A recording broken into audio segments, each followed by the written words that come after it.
Ồ, thấy. Thấy không? Chuông, uống đi man. Mày ra cái đẹp mà được. Đây là chú. Đây là đi bên ca xây thế là mà thôi chứ. Alo. Mà thôi đấy. Xây tia là một lời tia ra.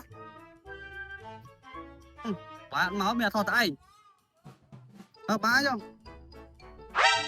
Ồ, thấy. Anak mata isi. Yang udah selalu tanya coba kena terus. Hãy thoát ai các bạn này. Đi xăm đó à. Ngày nào mình là buôn ngày đang à, cho thoát đấy à. Qua đó đi. Ba cho. Anh tới. Anh biết thấy ta. Trông. Thấy thế nào rồi? Trông. Bắt thấy các bạn ơi. Trông. Bạn ấy thoát video rồi. Ơi.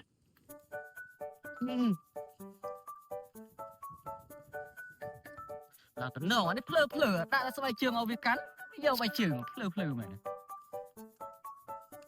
Tại bên này đọc pin mod đi đây.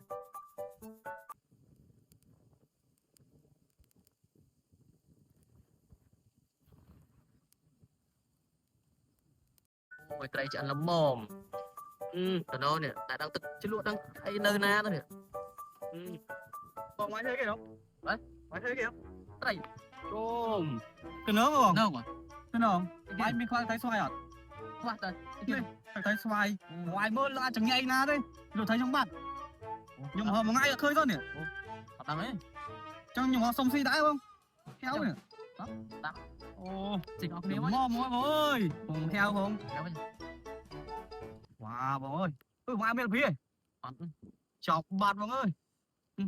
Đầy quá không? Đâu rồi đều.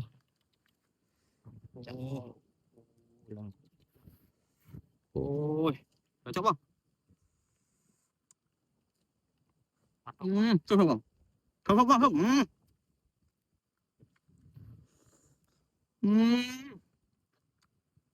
Chiếc mong bỏng nhỉ?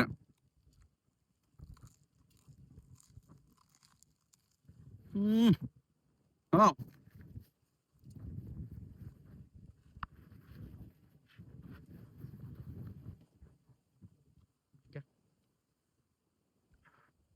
Cho một anh thấy thế nào không? Thấy à? Và thấy tính nó các bạn ấy quay thạp ắt trầy bạn bông bạn ọt đằng đấy nhưng mà đằng đấy thấy phải mà ơi. Thấy bông anh mà phân thấy nhâm tình cho thấy cái lui không? rơi ngoài ra Thấy cái thấy không? Chuông uống đi man. Anh thấy không?